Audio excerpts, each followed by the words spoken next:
Greek మాట్లాడేవాళ్ళు, Greek రాసేవాళ్ళు, అంత ఎడ్యుకేషన్ డెవలప్ చేశాడు ఆయన. అంత మహాబల పరాక్రమశాలి.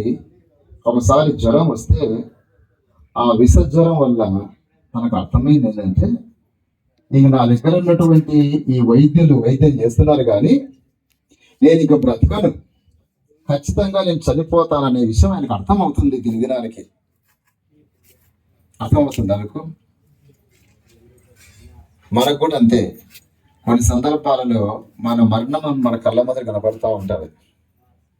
మన చావు మన దగ్గర కనపడుతూ ఉంటుంది. అటువంటి పరిస్థితులు వస్తాయి మానవుడికి ఒక్కోసారి. అలెగ్జాండర్ చక్రవర్తి కూడా అదే పరిస్థితి ఎదురైంది.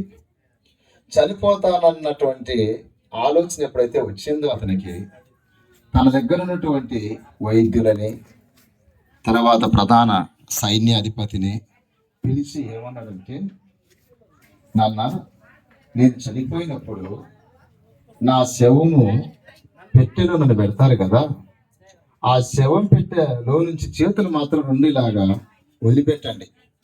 ఖాళీగా అరచేతులు ఇలా కనపడతాడు బయటికి, నా రెండు చేతులు పెట్టెలో నుంచి బయట పెట్టండి. పెడుతూ నా ముందర డబ్బులు చదువుకుంటూ పోండి. ఏమి అంటే వీళ్ళు అడిగారు, రాజా, ఒకవేళ చేతులు బయటికి పెట్టి తీసుకెళ్తున్నారు ఏంది?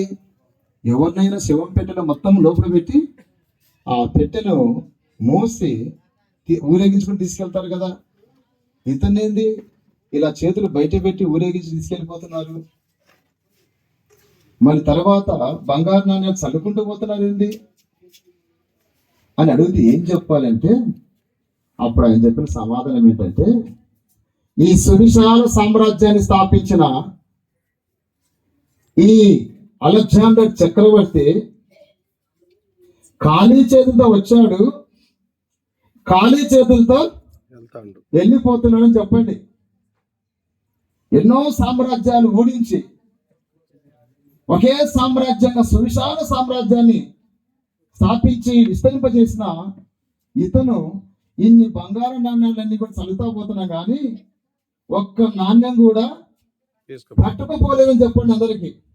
ఇదే మానవుని బతుకని చెప్పండి అందరికి. From mother womb to tomb there is nothing to human being. తల్లి గర్భంలో నుంచి సమాధిలోనికి వెళుతున్న ఈ మధ్యలో ఏమీ లేదు. కూర్చోండి అందరూ. ఏమీ తీసుకెళ్లే పరిస్థితి లేదు మానవుడికి. కూర్చోండి. కనుక నా ప్రియమైన సహోదరి సహోదరుడా, ఆలోచించు.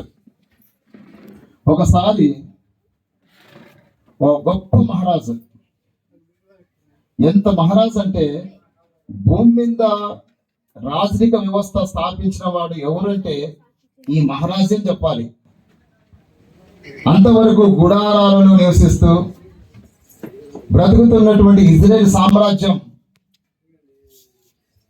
పట్టణ నాగరికత స్థాపించి, ఆ పట్టణంలో ఒక రాజధాని స్థాపించి, ఒక రాజరిక వ్యవస్థను భూమి మీద మొదట ఆరంభించాడంటే ఆ దావీదు మహారాజు గారే.